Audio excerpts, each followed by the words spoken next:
Good morning, everybody. I'd love to start my presentation by asking you a question, probably one you don't expect that early in the morning. How many of you have ever had a hot, passionate love affair? And don't raise your hand. I'm talking about the kind of love affair where your mum or your best friend looks at you and says, "You lost all your senses." Many years ago, I had a passionate affair with the poker machines. I was addicted to poker machine gambling. I lost a lot of money, many friends, almost my marriage, and I contemplated suicide on many occasions. I'll leave this up for a moment because I have to tell you if any of you have had a problem with gambling and give your stories to a magazine like The New Idea, you better read the script before, because this heading, "I loved gambling more than my kids," was publicized not only in the magazine but also on TV, and I had to go to school to explain to my fellow children that wasn't really true. All I said was that I felt really numb while I was addicted to gambling. I had no feelings, and this is what came out of this. So it's a warning, I think. It took 4 years of going through therapy, relapse, until finally I came across, I'm sure some of you have heard, Neurolinguistic programming, similar cognitive behavioral therapy, where I found some really hands-on strategies that helped me to fight the urge to gamble. I know nobody here has an issue with addiction or gambling, but nobody here has a bad habit. But I'd like to just share with you one strategy that helped me a lot. So let's just say we know people that love chocolate. Isn't that true? We know people that love chocolate and shouldn't have chocolate. That's true too. And I try not to look at anybody. This is always awkward. Now, these people would agree with me that before they engage in the behavior, they have a little internal war happening, right? Starts with one tempting thought. And that thought says, let's just have, come on, one piece of chocolate. So then the person that made a commitment to stop eating chocolate says, "No, I'm not going to do it. I already lost 3 kilos. My blood sugar level is getting better, and I'm not going to have chocolate." It comes back and says, "What's wrong with one piece?" Then you stop, you don't do it. After a while, though, it comes back, and when it becomes really sneaky. And it says things like, "You worked so hard in the garden." Or "Your husband, your wife, they are a pain, really." And at our age, who cares what we look like, you know?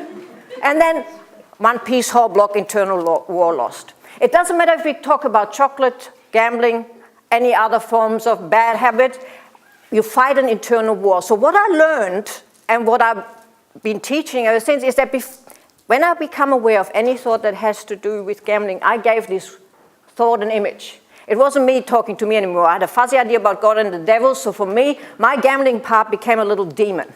And so it would sit on the passenger seat when I was driving in the car, and it would say, "Hey, let's just stop here and play $20. This time you can control it." And I would see this ugly thing talking to me, and I would talk to it like I would talk to my worst enemy. I would say, "Hey, you would like to stop here and play. I don't, so you just get lost." I said worse things, but I don't swear in public. And, you know, some people can't relate to demon images. I had people choosing snakes, spiders. I had one lady whose husband ran away with a secretary, so she put the secretary on the passenger seat. And that's not a very Christian approach. But, you know, whatever works. So it took these hands-on strategies in combination, I realize now, with a lot of counseling until I was able to kick the habit a long, long time ago. I put all these strategies in a program. Oh, this is the wrong way. Come on, we're going to go uphill. And I called it the Free Yourself program. And I published a book in 1996. There it is. And it was launched by the Reverend Tim Costello. And it's in his 5th edition. I sold more than 10,000 copies. And if you want one, this is the only plug I'm going to do. I bought a few in my suitcase, 23 kilos worth. No. And I'm very proud of this edition. It's the last one because my husband actually wrote a chapter in here. And my husband titled it, which probably some of you from New Zealand will know, that he titled his chapter, "My Clayton's Love Affair with the Pokies." Because Clayton, who knows, is the drink when you don't drink. So he feels like he had an addiction like myself because of the issues we went through. So now, after I started teaching this strategies to others, one thing became quite obvious. Many people stopped for a while with my program, but then they relapsed. And one of the arguments that came back why was, Gabi, we have nowhere else to go. That's when I realized that the actual venue is of much greater importance than we thought. So I founded a non-for-profit called Chrysalis Insight Incorporated in 2001. And for 5 years, we ran a 110-seater restaurant in the Shire of Yarra Ranges called The Chapel. Now, I modeled this on what we now know is called a third place. Now, what's your first place? Home. Second, for many people, work. And the third place is basically a home away from home, a place for people together for the sheer pleasure of good company and lively conversation. Now, this quote is from Ray Oldenburg, who branded the third place. And in this restaurant, what we did was I worked with 90 volunteers. Half of them had an issue with gambling. Half of them were people from the community who just volunteered their services. And one of the things that we observed, and unfortunately I didn't research and evaluate it at the time, was that people that got engaged in the actual running of our restaurant recovered a lot quicker. And there were two things, I believe, that were the key to this. One was that they had something really hands-on to do. It was something that gave them purpose to get up in the morning. But secondly, they mixed with people that had no issue with gambling. So the whole focus of this restaurant was to provide a service to the community with live music, with good food, but no focus on the actual problem. So that was the observations I made. And unfortunately, after 4 years of operating a restaurant, even though my husband said, I don't know what cost us more when you were gambling or when you were running a restaurant, the owner put the venue on the market and didn't want a freehold. So we were, our non-for-profit with 90 volunteers, were basically without a place. So there's a couple of facts about relapse, which you probably, some of you might know, but some of you might not. 75% of problem gamblers relapse. 75%. That's a very, very high number. And one of the common denominators, if you want to group it, is social isolation. They lost a lot of things. They lost family, they lost friends, they have no money, and really no motivation and no confidence. So, and the last thing that we know from research is that social support is important in relapse prevention. It's a very important factor to recovery, and I'm sure Kate will agree with me. I was fortunate that my family stuck with me, my husband supported me, and I think without that, I don't know if I had recovered with all the other help that I had. So, now, I just put this up because most of you will be familiar with the cycle of change. I believe that we spend a lot of money, and there are a lot of excellent programs out there that look at treating problem gambling. In Victoria, we have everything that you want, from cognitive therapy to counseling, spiritual counseling. You get a lot, financial counseling. But I think one thing that we all, and I'm sure across the board, not really paying a lot of attention to is maintenance, relapse prevention. And I decided then that I would focus with the work that I was doing on relapse prevention. Now, I've just put this all up because then I can just talk. I don't like flicking the switch all the time. In 2009, we received funding and were able to trial the first social connection program. With Gamblers Help Eastern and the Victorian Local Government Association, we ran a program that we titled Remaking Meaning. And we recruited 30 problem gamblers. We supported them with 15 volunteers. And the first group were mainly people, the volunteers were mainly people that had never had an issue with gambling. We took them away for a weekend and exposed them to a smorgasbord of activities. From singing to African drums to dancing to circus skills. We just gave them a whole action-packed weekend of experiences that they probably never had. After the year, it was properly evaluated, and I'll show you the reference to the published paper, which was published in the International Journal for Mental Health and Addiction. The recommendation was that it was so successful that it should be rolled out across Victoria. Now, the government of the time changed, and with this, a new body was founded, which was the Victorian Responsible Gaming Foundation, and that took some time, as you can imagine. And so for a year or so, we didn't know what to do. Then the city of Moreland, which is a local government, decided that their area was very, very gambling harm affected. So they put money in and funded More Connect 1 and More Connect 2. So for 2 years, we ran a program, the same program, basically in a local government setting. Now, what I didn't mention with my first one, after the weekend, it's not just a fun weekend, we had a year, like the first group had a whole year of 12 months of weekly and fortnightly activities. Now, they were structured and alternated between social and educational sessions. So for 1 year, this group basically were together experiencing different things, learning different things. And the evaluation proved that that was very successful. Now, More Connect 1 and 2 didn't have the money to run it for 12 months, so we trialed it with 6 months. And the evaluation of those groups had similar results. The last one, Dare to Connect, started in 2014. Now, we received funding from the Victorian Responsible Gaming Foundation, and they didn't want a long-term program. They wanted to put as many people through as they could. So we said, okay, we'll trial it and make it a shorter one. So we trialed it and came up with a 12-week program with the same structure. We started with a weekend, and then we alternated between educational and social activities. What we found in the evaluation is that we put 6 groups through in that year, six groups.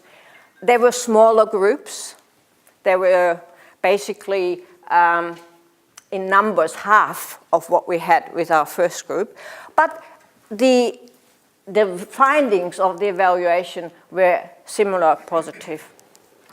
So, now this is just a bit of the structure, how we run this. Normally, people get referred to us by Gamblers Help Services. If they're not referred, then we have a screening process, which is done by a health professional, because we need to eliminate the fact that people could harm themselves or others.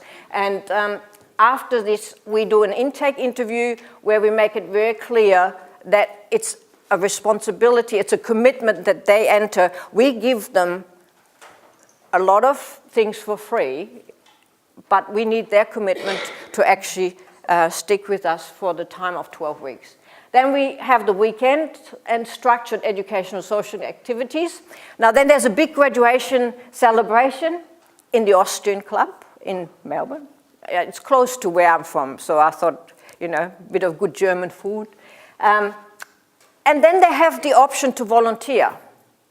If they feel that they basically have their gambling under control or feel positive, they could become volunteers for the next group. Now, one of the things that I observed, and we are now doing research with volunteers that have been around since 2009, that the first time they volunteer, it's basically a prolonging of their own recovery. They don't want to leave. They don't want to go out and re-engage in other things. They want to stay. So they volunteer because that's their way of being still part of this group. But then after the first program where they volunteer, there's a visual and a physical shift in the way they behave. Because all of a sudden, the focus is not on themselves anymore. they actually then realize that they have something to give and start working to help others. And I think that this research will be finished in April, will probably make a significant contribution to how much we know about the effect of volunteering or peer support. And for everybody else who finishes the program, we don't just say, this is it, go out and do your own things. We have a social club, which meets once a month and organized by volunteer. So they do different things. They go to museums, or they go to a live concert, or it's all once a month, and people from all different groups come together and enjoy the activity. Now I'm just quickly running through this. Now we came up with a 5-point plan on what we're trying to do in our educational and social sessions, and everything we do has to fit into one of those criteria. The first thing we're trying to achieve is that we try to boost people's confidence, that they start to believe in themselves and that they can recover, and that there is hope. And gradually you can see that they become more confident and go out and do different things. And this is one of the quotes from one of our participants who started in 2009. They have purpose. And purpose and passion for life is something that we're trying to help with our program to install. And I have to put this one up because we have a few people, these ladies are both in their 50s and they never have ridden a bike. And so they said, when we asked what you'd like to do, they said, oh, how about we learn how to ride a bike? So we organized with Bicycle Victoria, an instructor. We cut off a car park in Moreland, and this instructor taught, there were more, but the others didn't want to be in the picture, taught about 7 people how to ride a bike. And these 2 ladies now have their own bikes and use it as a pastime and meet up and do bike rides. So, what happens in this whole program is that small groups form and people do different things together, which I think is a very important part of this program. Now, one thing, this is pretty recent. In the last 3 groups, we used, I don't know how many of you are familiar with, oh God.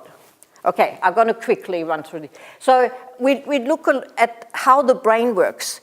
How does the brain look when you are addicted to gambling, and what can we do to create new pathways to actually change the direction? And I always compare it to a freeway. Like when you're addicted to gambling, once you're on that freeway, there's no exit. But what we're trying to do is create a different freeway so that you have a choice. And eventually, through repetition, you get there. So now I don't have time to go through all these little quotes and things. Taking the good is something that we teach from the beginning, where we give people a little 6-point plan to fill out every day. Best thing you saw today, the best thing you ate today, the best thing you gave today, the best thing you received today. So 6 of the things, and they bring this with them and share some of the things that they wrote down. Come on. Well, this is just a snippet.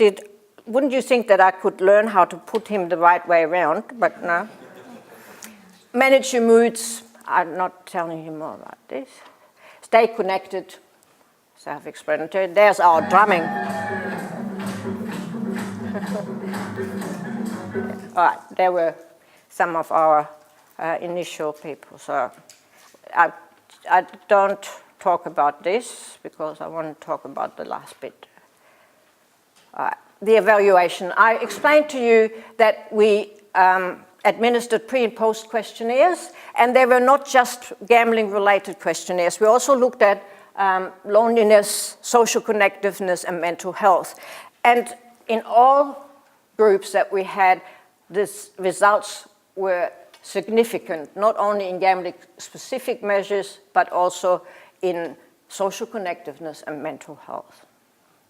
All right, come on. There's the paper if anybody is interested in downloading it, or if you want to give me your card, I'm happy to email it to you. And now, this is the last slide. When I looked through the literature, and this is my closing, I know you wanted to say that, when I looked through the literature, I came across a Canadian researcher by the name of Bruce Alexander. And Bruce is famous for his rat park experiment. Now, Bruce took, in 1970, he took a single rat, put it in a cage, gave the rat the option to drink heroin or water, and this rat, after a while, just stuck to the drug and died of an overdose. He then created a rat park with toys, tunnels, male, female rats, so lots of fun things for the rats to do. Those rats had the same options, and those rats, after a while, just drank the water. He then took fully addicted rats, rat junkies, put them in the rat park, and within 3 weeks, those rats were clean. Now, I'm not standing here and saying, you know, let's build human rat parks everywhere. That's not possible. But I think if we look at this research and the findings and my program and the evaluation of my program, I believe that we should address social isolation in recovery a lot more than we do. And wouldn't it be great if our program would not just be rolled out across Victoria, but also Australia, and who knows, wherever. So I thank you very much for listening to me today, and I'm sorry I went over time. If you have one question, thank you.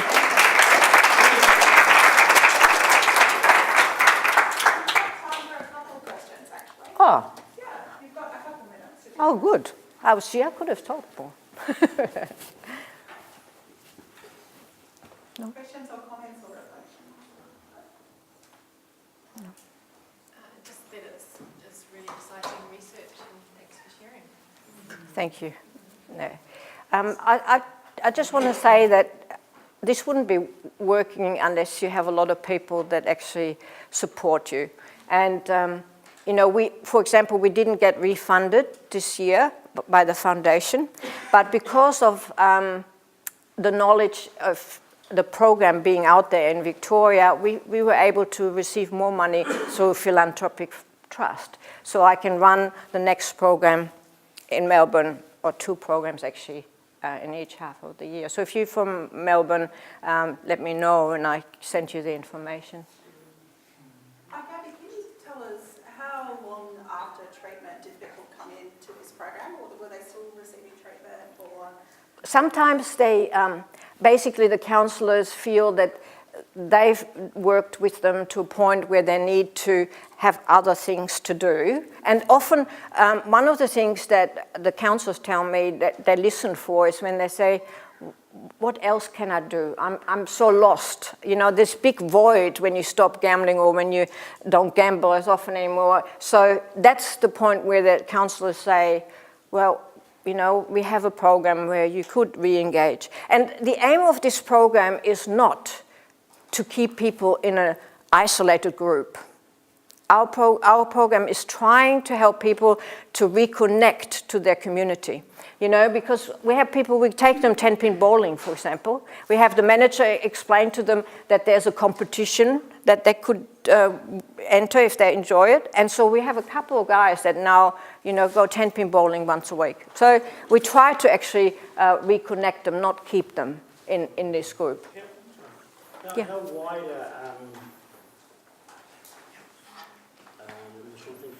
wide an area did you sort of capture people in a sense with clinicians, doctors, etc.? Oh yeah, we do mental health practitioners. We have GPs. All across Melbourne. Oh, okay. Yeah. So these next 2 programs will run in the CBD. So public transport is always very important because not everybody's got a car. Yeah. So at the moment they're just running in Melbourne. Have you looked at more of the regional areas? Because I know some of the small towns have some quite serious concentrations of people with gambling. Yeah, we used to do local government specific, but now that I lost the funding, there is an issue, you know, so we need to maybe centralize it for a while, unless, you know, local government will pick it up again and support it, which would be great. Yeah. Thank you very much for your presentation. Thank you. Do we have any Indigenous people that are captured in the journey, or? Yeah. people, sorry, I should wear a hearing aid, but you know, my hair is too short. They cut it too short. Yeah, say it again, sorry. So, do you have Indigenous people that are captured into the journey of your work? Indigenous people. Captured? Yeah. Indigenous people. Yeah. No, I don't. So Indigenous people in us. Oh, we do. We have, because very multicultural area where we worked in. So we have Indigenous people, but we also have, you know, lots of Vietnamese, Chinese, Greek, Italian. In one group we had 3 Greek men, and it was quite a lively group. And by the way, we have 3 couples came eventuated out of our 9 programs. So I'm not advertising as a dating service, but it is possible. All right.